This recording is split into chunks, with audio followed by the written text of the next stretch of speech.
السلام علیکم ناظرین، آپ کو اپنے چینل میں خوش آمدید کہتے ہیں۔ محشر ڈرامے کی آنے والی قسط کی بات کریں گے، جس میں آئمہ جو ہے وہ مانی سے کہتی ہے کہ تمہیں اپنی مرضی سے شادی کرنی چاہیے اور جہاں تمہارا دل مانے، کیونکہ زبردستی دوسروں کے کہنے پر آ کر تم کہیں پر بھی ہاں مت کرنا، اور فوزیہ پروین سے شادی مت کرو کیونکہ تمہیں ساری عمر پچھتانا نہ پڑے۔ تو وہ کہتا ہے کہ یہ بات تمہیں کیوں سمجھ میں نہیں آئی، اور جو ملازمہ ہے وہ فوزیہ پروین کو بتاتی ہے کہ آئمہ بی بی ہے نا، جو وہ صاحب جی سے کہہ رہی تھی کہ بلکہ انہیں منع کر رہی تھی کہ آپ فوزیہ پروین سے شادی مت کریں۔ اور پھر آئمہ کی طبیعت خراب ہوتی ہے اور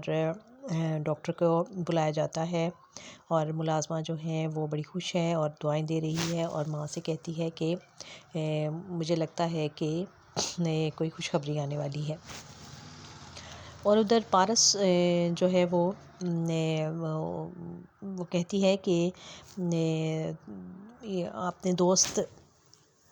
سے کہہ دو، عبد الرحمن سے، کہ وہ کیا سمجھتا ہے، میر کیا سمجھتا ہے اپنے آپ کو کہ وہ میرے مسئلے حل کرے گا اور وہی میرا ساتھ دے گا، اور ورنہ میں اپنی چیزیں خود نہیں حل کر سکتی۔ وہ کیا چاہتا ہے، کیا سمجھتا ہے وہ اپنے آپ کو؟ تو اس کا کزن اس کو کہتا ہے کہ ارے بیوقوف لڑکی، وہ تم سے محبت کرتا ہے، اور پارس حیران رہ جاتی ہے۔ اور اس سے پہلے محشر کی جو قسط تھی اس میں ہم نے دیکھا کہ مانی جو تھا وہ اب کافی صحت اس کی ٹھیک ہو رہا ہے، وہ اس کی چوٹے موٹے جو ہیں، وہ جو اس کو گولی لگی تھی وہ زخم اس کے بھرنے لگے ہیں، اور آئمہ جو ہے اس کا بہت خیال رکھ رہی ہے، اس کو دوائی دیتی ہے روٹین کے ساتھ اور کرتی ہے، لیکن وہ اس کو کہتا ہے کہ تم میرے لیے کیوں اتنی پریشان ہو، اور اگر میں واقعی مر جاتا تو کیا ہوتا، تمہیں تو دکھ بھی نہ ہوتا، کیونکہ تم نے تو مجھے ریجیکٹ کر دیا تھا اور تم نے عبد الرحمن کو اپنا ساتھی بنا لیا تھا۔ تو وہ کہتی ہے کہ یہ کیا طریقہ ہوا، کیا صرف ایک وہی رشتہ ہے ہماری دوستی بھی تو ہے ہم دونوں کی آپس میں، اور ہم ایک دوسرے کا خیال رکھتے ہیں۔ اور ادھر جو مانی کی جو والدہ ہیں، تو وہ چونکہ الیکشن کی وجہ سے ان لوگوں کا اندازہ ہے کہ جو علاقے میں چودھری جو فیملی ہے ان کے بہت زیادہ اثر رسوخ ہے اور ان کی بہت بڑی برادری ہے، تو میرا خیال ہے کہ ہمیں مانی کی شادی جو ہے چودھریوں میں کر دینی چاہیے، تاکہ وہاں سے بھی اس کو اچھے ووٹ مل جائیں۔ اور وہ اس بات کرنے کے لیے وہ آئمہ کو بلاتی ہیں اور کہتی ہیں کہ وہ تمہاری بات ضرور سنے گا، میری بات تو وہ نہیں سنتا،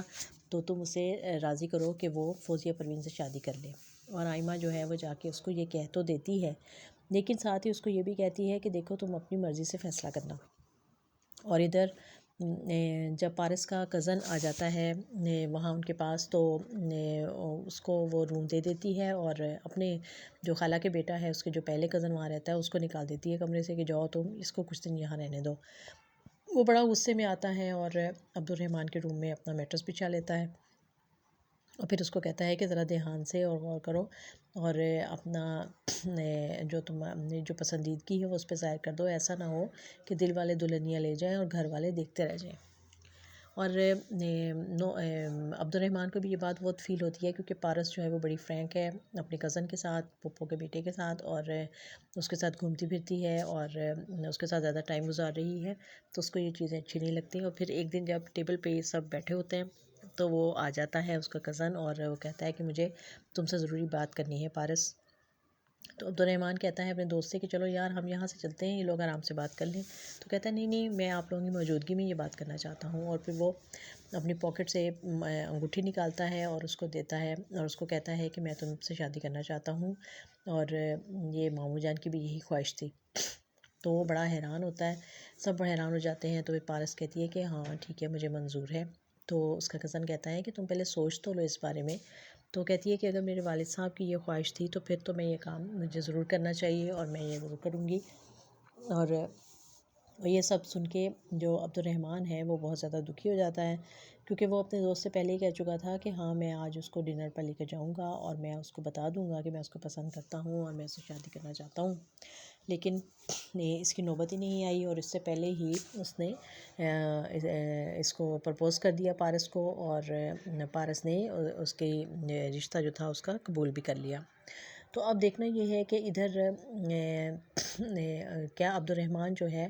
وہ مایوس ہو جائے گا، اور کہ جو وہ اس کو پسند کرنے لگا تھا پارس کو، اسے اس کے خواہش تھی اس کے دل میں کہ وہ اس سے شادی کر لے، تو کیا وہ اپنے دل سے بالکل ہی ایمن کو بھلا بیٹھا ہے؟ اور کیا وہ اس کے ذہن میں یہ نہیں ہے کہ آئمہ کو بھلا دیا ہے اس نے، اور آئمہ اس کا انتظار کر رہی ہے، اس کی بیوی ہے، اور اب تو آہستہ آہستہ اس کے لیے اس کی